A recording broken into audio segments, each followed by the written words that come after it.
Hello friends, स्वागत है आप सभी का टॉपर्स मैनिया में। आज इस वीडियो में हम कंप्लीट प्रूफ ऑफ इरेशनैलिटी देखने जा रहे हैं। प्रूफ ऑफ इरेशनैलिटी में हम किस किस टाइप के क्वेश्चन कवर करेंगे, जैसे √2 को इरेशनल प्रूफ करना, या फिर 2 + √3, या फिर 3 + 2 √3, इस टाइप के क्वेश्चन जो आते हैं वो, या फिर अपॉन में क्वेश्चन जो आते हैं जैसे 1/√2 आ गया या फिर 1/2 √3 आ गया। मतलब किसी भी टाइप का क्वेश्चंस जो इरेशनैलिटी में आपसे पूछे जा सकते हैं एग्जाम में, वो सब कुछ ही इस वीडियो में कवर होगा। तो चलिए स्टार्ट करते हैं बिना समय को वेस्ट किए हुए। इस क्वेश्चन को देखो, इरेशनल प्रूफ करना है तो हमारे पास क्या ऑप्शन बच रहा है। इरेशनल को तो हम p/q के फॉर्म में लिख नहीं सकते, तो हम सबसे पहले क्या मानेंगे, हम √2 को रेशनल मान लेंगे। रेशनल मान के हम सॉल्व करेंगे, और अगर हमारा जो मानना है वो गलत होगा तो आगे हमारा स्टेप में कहीं ना कहीं गलती आएगी, ठीक है ना। और जब गलती आएगी तो हम ये जान जाएंगे कि हमने जो माना है कि √2 रेशनल है वो गलत है, इसका मतलब √2 रेशनल है। तो इसको ऐसे प्रूफ करना है, ठीक है ना। तो सबसे पहले हम देखो, और ये क्वेश्चन देखो एग्जाम में पूछा जाता है, देखो 2010, 2023, 2026 में ये केवल √2 वाला पूछा, इसके बाद अलावा √3 पूछ लेता है या √5 पूछ लेता है। सारे क्वेश्चन करने का तरीका सेम है, ठीक है ना। तो चलो इसको करते हैं। तो सबसे पहले हम क्या मानेंगे, देखो इसको लिखने का तरीका जो है ना वो भी इंपॉर्टेंट है, तो उसको हम अच्छे से लिखते हुए चलेंगे। एक क्वेश्चन में मैं लिखता हुआ चलूंगा, बाकी आगे का जो क्वेश्चन है उसमें हम थोड़ा सा लैंग्वेज कम लिखेंगे जिससे थोड़ा जल्दी कर सके, ठीक है ना। लेट अस अज्यूम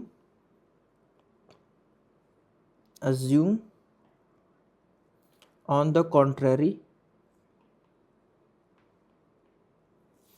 मतलब उल्टा, मतलब इरेशनल प्रूफ करना है तो हम रेशनल मान के चल रहे हैं ना। तो on the contrary that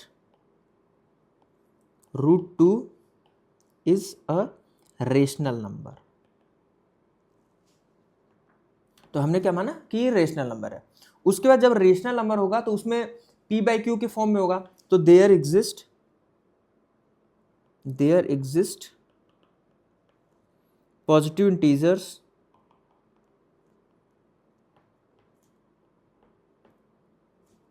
a and b। हम ये मान लिए कि a और b जो है वो प्राइमरी इंटीजर एग्जिस्ट करेंगे।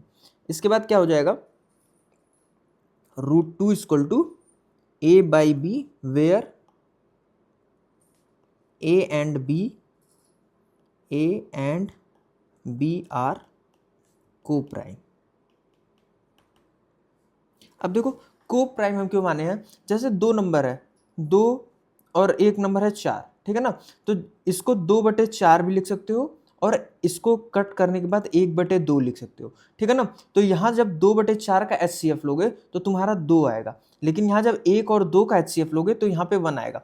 तो है दोनों सेम चीज, तो हम इसको मानते हैं कि ये पूरा काट पीट के a/b आया है, ठीक है ना। जो भी कटिंग था वो हो गया है, मतलब इसमें जो HCF कॉमन था वो ले लिया गया है, सिर्फ a/b बचा हुआ है। तो इस a/b को ही को प्राइम लिखेंगे कि इसका HCF जो होगा 1 होगा, ठीक है ना। तो ये रेशियो के फॉर्म में है, इसलिए यहाँ पे हम मान के चल रहे हैं जो कटिंग वाला टर्म है वो कट चुका है, तब बाद में a/b आया है, इसलिए यहाँ पे हम इसको को प्राइम लेके चलते हैं, ठीक है। अब देखो, अब √2 = a/b हो गया। तो अब देखो, अब इस क्वेश्चन को आगे क्या कर सकते हो, हमको कुछ नहीं समझ में आएगा, हम ज्यादा से ज्यादा b को ज्यादा से ज्यादा लेफ्ट साइड ले जा सकते हैं, ठीक है ना। उसके अलावा कुछ कर नहीं सकते। हम एक काम करते हैं, हम पहले स्क्वायर कर लेते हैं, स्क्वायरिंग बोथ साइड,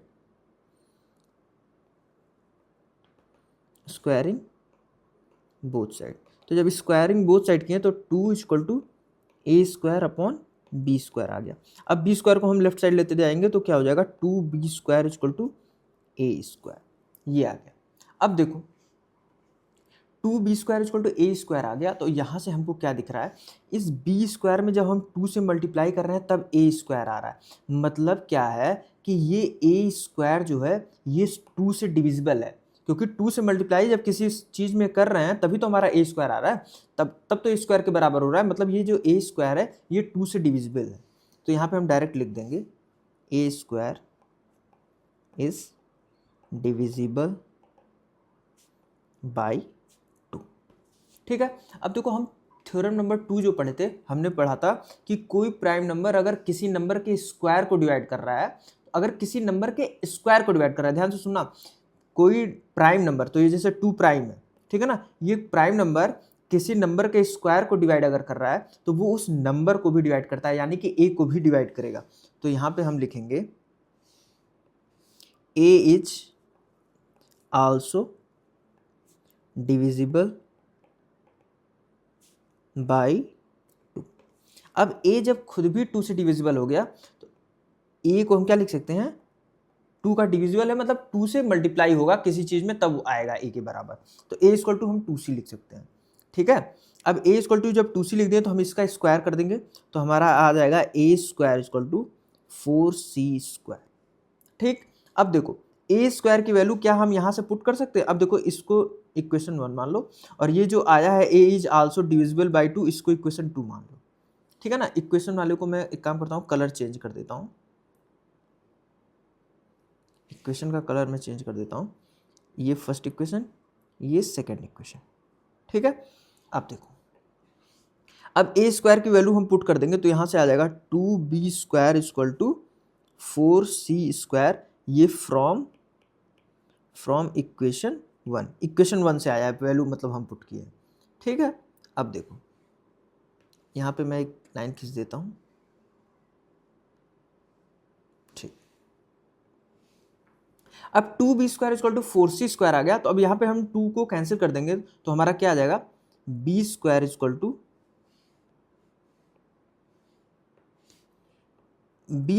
टू हमारा आ जाएगा 2c स्क्वायर, 2c स्क्वायर। अब देखो यहाँ पे क्या दिख रहा है कि जब इस 2 से हम c स्क्वायर में मल्टीप्लाई कर रहे हैं तब वो b स्क्वायर के इक्वल आ रहा है। इसका मतलब यहाँ पे ये जो b स्क्वायर है ये डिविजिबल होगा 2 से। वही जो पीछे हमने किया यहाँ पे इक्वेशन नंबर 1 में, वही चीज यहाँ पे भी लिखेंगे, b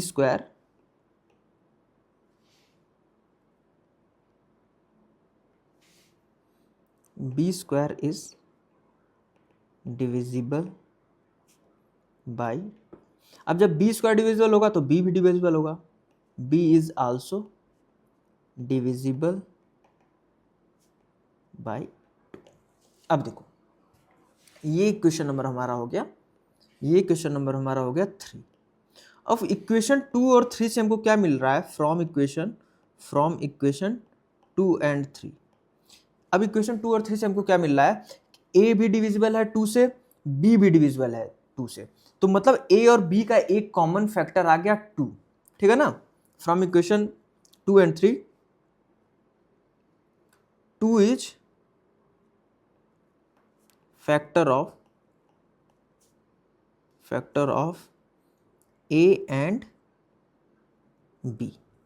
ठीक, अब देखो हमने तो माना था a और b को प्राइम है, मतलब उसका फैक्टर, कॉमन फैक्टर जो होगा 1 होगा, सिर्फ 1 होगा। लेकिन यहाँ पे क्या आ गया, 2 is factor of a and b, दो भी फैक्टर आ गया। तो इसका मतलब क्या हुआ कि हमने जो माना ये उसको कॉन्ट्राडिक्ट कर रहा है।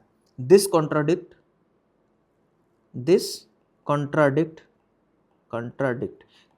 मतलब जो हमने माना उसके ये उल्टा आ रहा है, मतलब हमने को प्राइम मान के चला था लेकिन ये को प्राइम नहीं आ रहा। This contradict the fact that a and b are co-prime।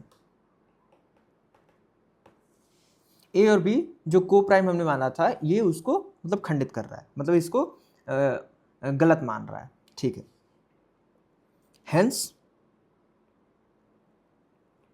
Our assumption is wrong. मतलब हमने जो माना था कि a और b जो है मतलब √2 जो है रेशनल है, वो गलत है, क्योंकि a b हमारा को प्राइम हम मान के चल रहे थे लेकिन उसका उल्टा आ रहा था। इसका मतलब हमने जो मान के चला था वो हमारा गलत है एजम्पशन, कि ये जो है वो रेशनल है, देयरफॉर इसलिए √2 इज इरेशनल। ठीक, ये हो गया हमारा प्रूफ, यहाँ पे लिख दो प्रूफ। इसको भी स्टार्ट वैसे ही करेंगे, let us assume on the contrary that 5 minus √3 is a rational number. मतलब यहाँ पे भी हम रेशनल नंबर ही मान के चलेंगे।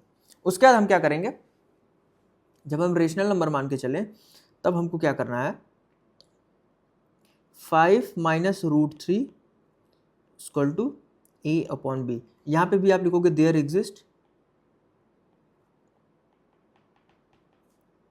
Positive integer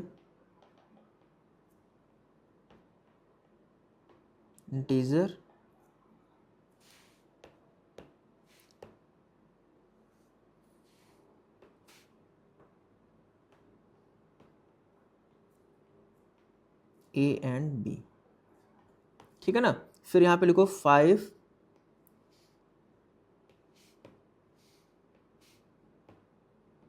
5 minus root three equal to A upon b. यहाँ ब्रैकेट में लिखो where a and b are coprime, ठीक है ना, हमने को प्राइम मान लिया। अब देखो इस टाइप का क्वेश्चन जब भी आएगा, ठीक है ना, जहाँ पे 2 डिजिट में बात होगी, जैसे 5 माइनस रूट थ्री या रूट थ्री माइनस 5 हो गया या रूट टू माइनस 7 हो गया, कुछ भी मतलब एक रूट में रहे और एक वैसे ही रहे और साथ ही साथ प्लस माइनस का साइन हो, ठीक है ना, वहाँ पे हमको क्या करना है, या फिर हमारा आ जाए 1/√2 या 2/√7 या 3/√7, इस टाइप के जो भी क्वेश्चन आएंगे अब, ठीक है ना, उसमें हमको क्या करना है, हमको रूट को एक साइड ले जाना है, बाकी सब एक साइड ले जाना है, ठीक है ना। अब यहाँ पे देखो क्या होगा, 5 minus a upon B equal to root three, ठीक है ना, हम सब कुछ लेफ्ट साइड लेते गए, रूट को हमने राइट साइड रख लिया। अब देखो 5b minus a upon B equal to root three. अब यहाँ पे तुम लिखोगे रूट थ्री इज रेशनल, यहाँ पे आपको लिखना है रूट थ्री रेशनल। अब रूट थ्री रेशनल क्यों हो गया, रूट थ्री रेशनल इसलिए हो गया कि a एंड b और positive integer, a and b are integer, therefore इसलिए 5b minus a upon b is rational. लेकिन अभी हमने पीछे क्या प्रूफ किया, रूट टू को हमने इरेशनल प्रूफ किया, मतलब रूट में कोई भी अंदर अगर प्राइम नंबर आ रहा है तो वो इरेशनल ही होगा, ठीक है। अब रूट थ्री यहाँ पे रेशनल आ गया, तो बट वी नो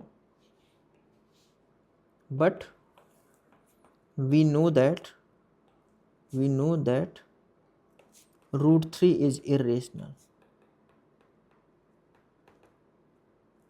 लेकिन हमको पता है रूट थ्री जो है वो इरेशनल है, देयरफॉर इसलिए our assumption is wrong, hence लिखो, hence our assumption is wrong, मतलब हम जो मान के चल रहे थे वो गलत है, देयरफॉर इसलिए 5 minus root three is irrational number. ऐसे प्रूफ करना है इसमें। यहाँ पे क्या है, दोनों पे रूट लगा हुआ है, तो इसको देखो कैसे करेंगे, ये भी बिल्कुल वैसे ही है, बस इसमें हमको एक बार स्क्वायर करना पड़ेगा।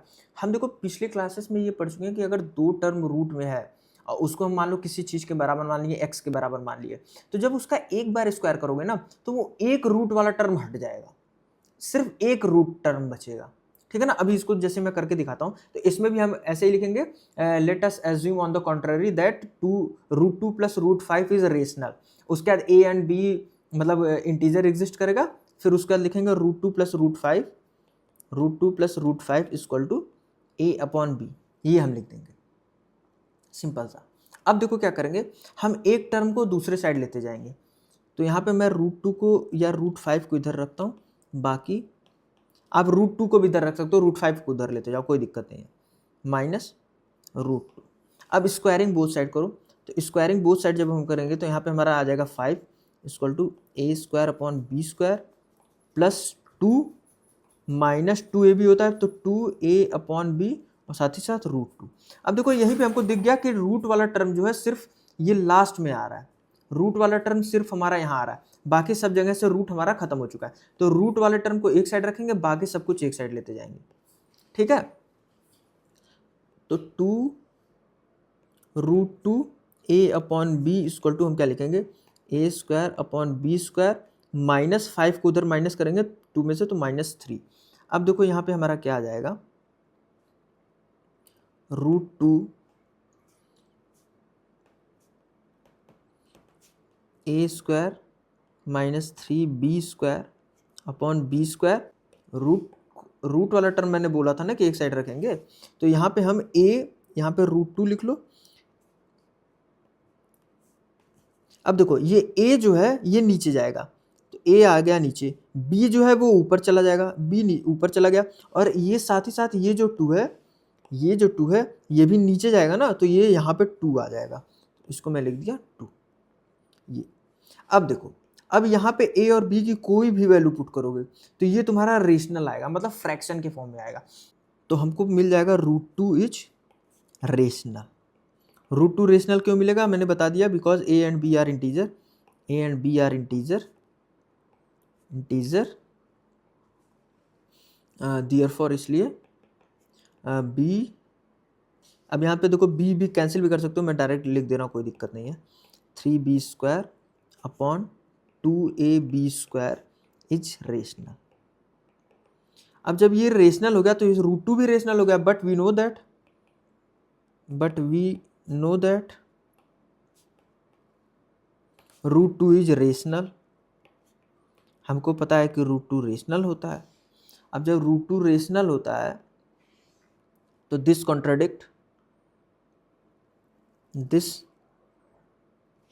कॉन्ट्राडिक्ट वगैरह मत लिखो, hence our assumption is wrong लिखो, hence our assumption is wrong, therefore इसलिए √2 plus √5 is irrational।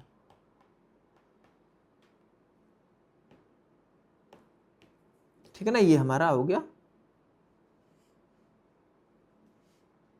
प्रूव्ड। ठीक है, समझ में आया? तो ये ऐसे करना है।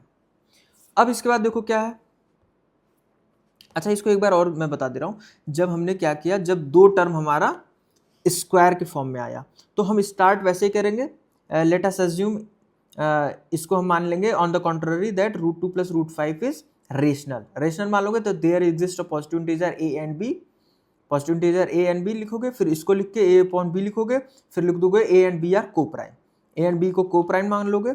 उसके बाद हम क्या करेंगे, एक टर्म कोई भी उधर लेते जाएंगे दूसरे साइड, उसके बाद हम स्क्वायर कर देंगे, तो हमको दिख जाएगा कि केवल एक ही रूट में टर्म बचेगा, उसको एक साइड ले जाएंगे, बाकी सब कुछ एक साइड ले जाएंगे। तो देखो यहाँ पे मैंने इसको एक साइड रख के ये ऐसे किया, फिर इसका मैंने एलसीएम ले लिया, और यहाँ जो बचा कुचा था 2 और a अपॉन b वो सब मैं इधर नीचे लेते आया था, तो हमारा ये टर्म आ गया था, ये टर्म। अब यहाँ पे a और b का कोई भी वैल्यू रखोगे इंटीजर में, ठीक है ना, क्योंकि हमने को प्राइम माना था तो a और b को हम इंटीजर ही रख रहे हैं, तो √2 जो है वो हमारा रेशनल हो जाएगा। क्यों रेशनल हो जाएगा? क्योंकि इसमें हम कुछ भी रखेंगे तो ये टर्म रेशनल होगा, जब ये टर्म रेशनल होगा तो इसका मतलब ये लेफ्ट साइड के बराबर होगा, तो √2 भी रेशनल होगा। लेकिन हमको पता है, हमने पीछे प्रूफ कर रखा है कि √2 जो होता है वो इरेशनल होता है, but we know that √2 is rational है, √2 इज इरेशनल। यहाँ पे देखो मैं गलत लिख दिया हूँ, यहाँ पे √2 इज इरेशनल, ठीक है ना, irrational. Hence our assumption is wrong, मतलब हमारा एजम्पशन जो है वो रॉन्ग हो गया। क्या रॉन्ग हो गया? जो हमने मान के चला था कि √2 plus √5 जो है रेशनल है, ये हमारा एजम्पशन रॉन्ग हो गया, तो ये हमारा क्या हो गया, √2 plus √5 रेशनल आ गया। ठीक है ना, प्रूफ हो गया। अब नेक्स्ट देखो, prove that following number are irrational. यहाँ पे भी देखो मैंने क्या बोला कि फ्रैक्शन हो या ये हो या फिर कुछ भी हो, कोई भी टर्म हो, हमको क्या करना है, रूट को एक साइड ले जाना, बाकी सब कुछ एक साइड लेते जाना। तो इसमें मैं फर्स्ट वाला कर दे रहा हूँ, बाकी आप देख लेना, ठीक है ना। जैसे सब कुछ वैसे ही लिखेंगे, मैं डायरेक्ट a अपॉन b वाले टर्म्स लिख रहा हूँ, a अपॉन b, ठीक है ना। जब हमने मान लिया where a and b are coprime, where a and b are coprime, बाकी जो हमने पीछे लिख के आ रहे हैं वही सेम इंग्लिश लिखना है कि let us assume on the contrary that 2 upon √7 is irrational, ठीक है ना, सॉरी 2 अपॉन √2 इज रेशनल मान के चलेंगे। फिर उसके बाद लिखेंगे there exist a and b positive integer, उसका दिए लिखेंगे डायरेक्ट, ठीक। अब यहाँ पे भी हमको कुछ नहीं करना है, यहाँ पे हमको रूट को एक साइड ले जाना है, बाकी सब कुछ एक साइड लेते जाना है, तो 2b = √7a हो जाएगा। फिर a को भी उधर वापस कर दोगे तो 2b अपॉन a = √7, ठीक है ना। अब यहाँ पे हम डायरेक्ट लेंगे √7 इज रेशनल। √7 रेशनल क्यों होगा? क्योंकि a and b are integers, therefore इसलिए 2b अपॉन a जो होगा इज रेशनल। तो जब ये रेशनल हो गया तो ये इरेशनल आ गया, लेकिन हमको क्या पता है, बट वी नो दैट